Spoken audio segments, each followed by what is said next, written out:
Saludos estimados estudiantes. El día de hoy vamos a hacer este primer tema de la historia de nuestro Perú, que vamos a hablar de los inicios de nuestra república con el primer militarismo.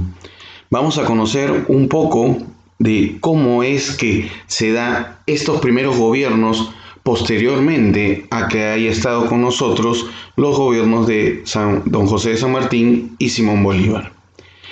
Las características del Perú a inicios de la República se van a dar de la siguiente forma, como lo que vamos a describir ahora.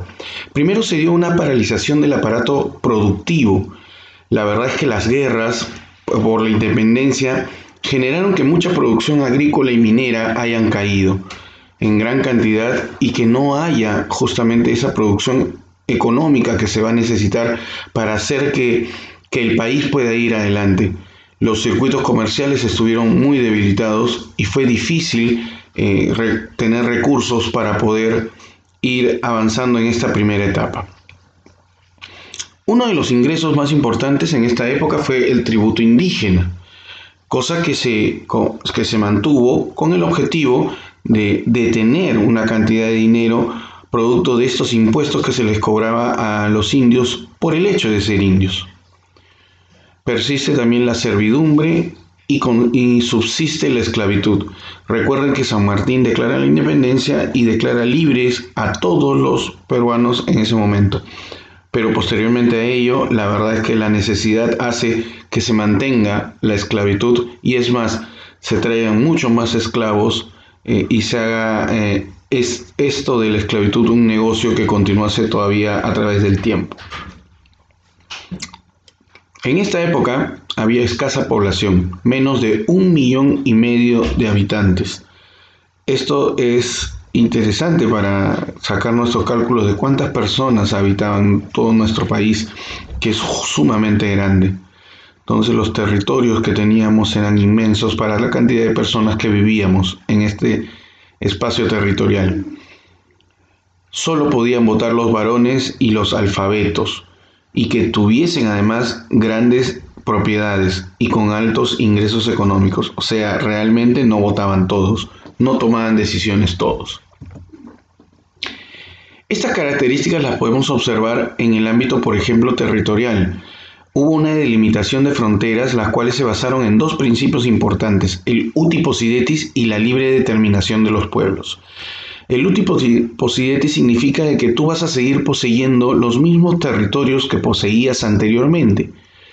Y entonces el mapa continuaba de la misma forma.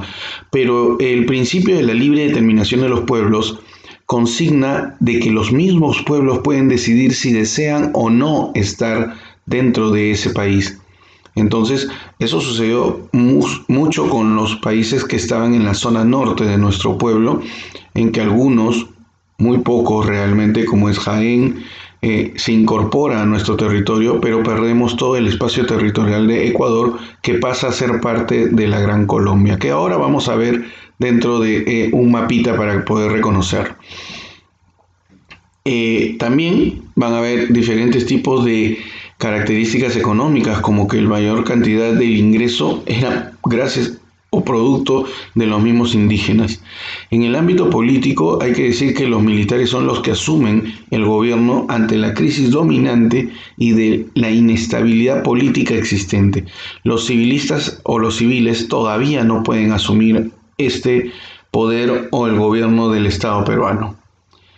Se siguió teniendo en el ámbito social las mismas características de la época del virreinato, donde las personas de clase alta o en este momento ya no españoles, sino los criollos limeños, herederos de los españoles, eran los que dirigían justamente el gobierno en el país. Esto es para que nosotros observemos cómo la libre determinación de los pueblos modificó este mapa territorial que nosotros teníamos. La parte verde es parte de lo que sería el virreinato del Perú. Teníamos más o menos esa dimensión territorial, pero hacia 1827 pero luego nosotros hemos ganado ese territorio que estamos observando de color rojo, pero perdimos todo el territorio de color amarillo, que era justamente la zona de Guayaquil de Ecuador, ¿no? En el año de 1827 se va a instituir el primer presidente constitucional. Este presidente fue el gobernante José de la Mar, que oficialmente en 1827 va a ser el primer presidente del Perú. Él va a instituir en el año 1828 una constitución que es una copia de la constitución norteamericana, a la cual se le denominó la madre de todas las constituciones, justamente por un historiador como fue Manuel Villarán. Él tuvo muchos opositores, entre el más ferviente opositor fue Agustín Gamarra, quien después va a asumir el gobierno del Perú. Tuvo que lidiar con la rebelión de los iquichanos, que ellos son ayacuchanos, justamente, que querían continuar siendo colonia de España y que estaban luchando justamente contra los independistas de ese momento. También tuvo que hacerle frente a la Gran Colombia y luchar contra Bolívar, justamente por los territorios que él consideraba que eran suyos.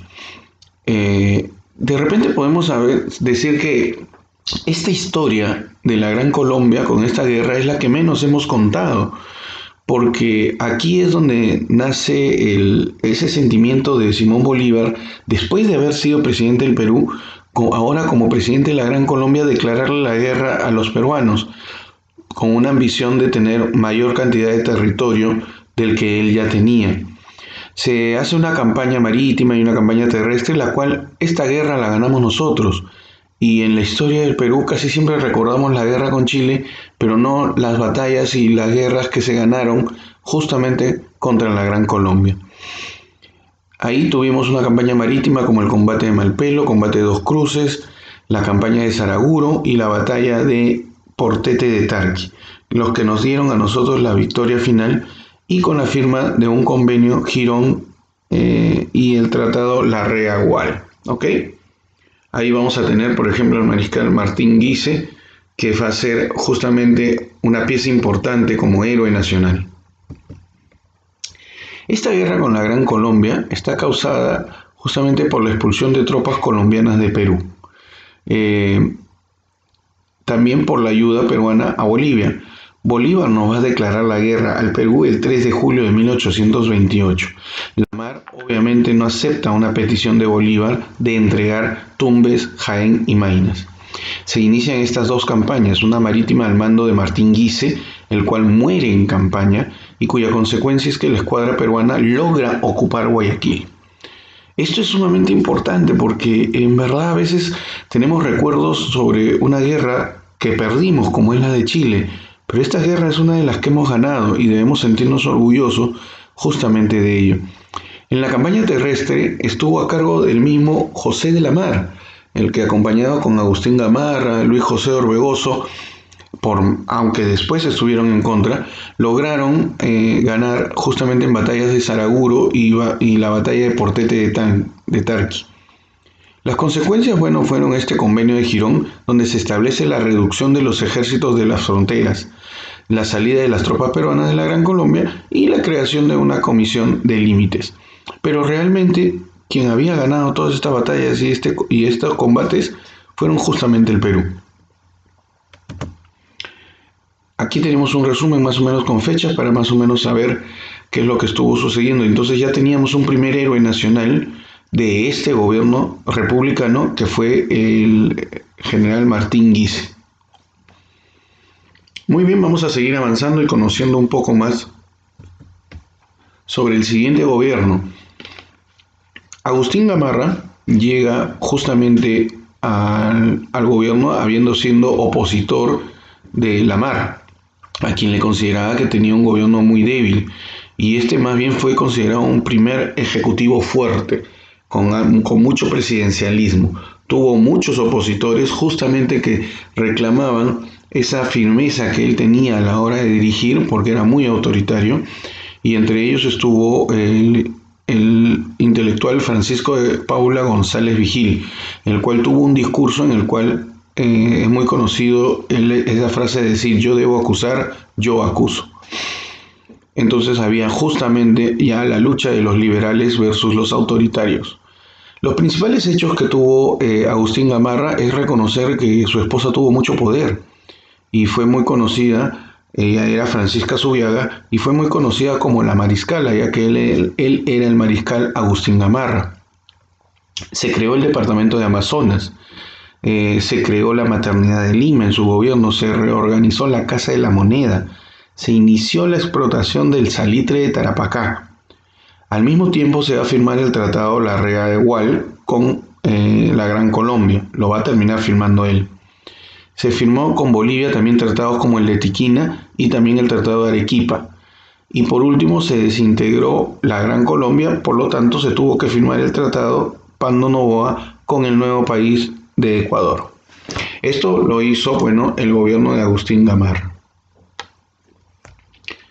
Posteriormente a él fue elegido como presidente por la Convención Nacional en 1833 José de Orbegoso, el cual fue presidente hasta 1835. Él también tuvo opositores, los conservadores Pedro Bermúdez, y estuvieron en una guerra con Pedro Bermúdez, el cual terminó en una traición de los ejércitos de él, pasándose al ejército de Orbegoso. Eso se denominó el abrazo de Maquinguayo. Aquí se crearon los gobiernos municipales, los que nosotros ya conocemos en la actualidad. Se establece el juicio de residencia al presidente saliente. Se suprime el cargo de vicepresidente y se prohíbe la reelección presidencial.